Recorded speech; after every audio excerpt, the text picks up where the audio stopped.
चौ बाबा हरदास राम जी की जय है। चौ बाबा गिलाराम जी साहेब की, चौ बाबा कुंवर राम जी महाराज की।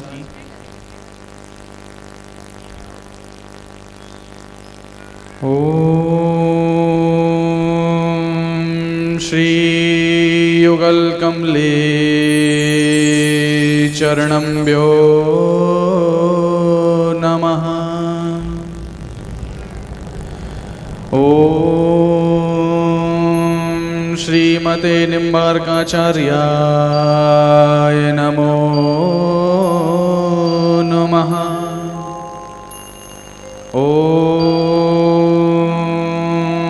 श्री गणेशाय नमः। ओम श्री सरस्वती नमः। कृष्णाय वासुदेवाय हरहे परमात्मने प्रणतक्लेशनाशाय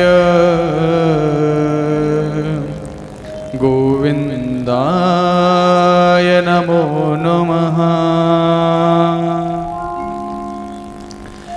श्रीराधा साध्यं साधनं दस्य राधा मंत्रो राधा मंत्रदात्री च राधा सर्वं राधा जीवनं यस्य राधा राधा राधा दात्री किं तस्य शेषम्।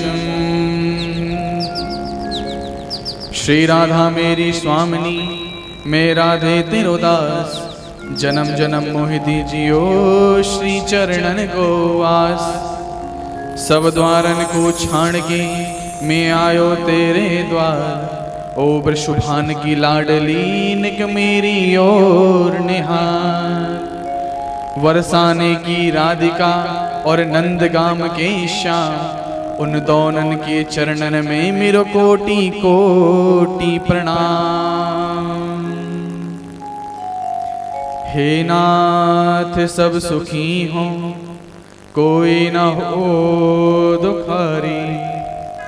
सब हो निरोग भगवन धन धान्य के भंडारी। सब भद्र भाव से देखे सतमार्ग के पथिक हो। दुखिया न कोई होवे सृष्टि में प्राणधारी।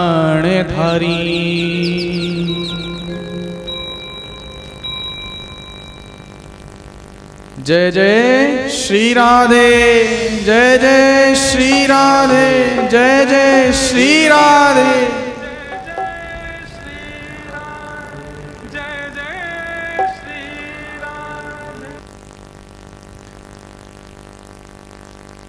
आज बड़ी पावन बेला है। आज बाबा गिलाराम जी की भूमि देवपुरी में बाबा हरदास राम जी की 33वीं वर्षी महोत्सव में हमें आने का सौभाग्य प्राप्त हुआ। ये बाबा की ही कृपा है जो दिसंबर में भी आपके पास आए थे।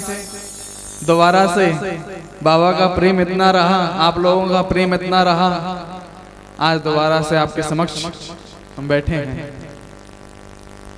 भगवत चर्चा करेंगे, परंतु उससे पहले और इस अवसर को और भी खास कैसे बनाते हैं। ये नवरात्रि के पावन बेलाएं चल रही हैं। नवरात्रि यानी कि देवी माता को प्रसन्न करने के लिए, देवी माता को प्रसन्न करना है। देवी माता हमारे घर में भी विराजमान है। हमारी जितनी बहन बेटियां हैं वो सब देवी स्वरूपा हैं। उनका हमें आदर करना है। इसके बारे में थोड़ा सा सूक्ष्म में चर्चा आज करेंगे। इनके बारे में 9 देवियों के बारे में क्या क्या व्याख्यान हैं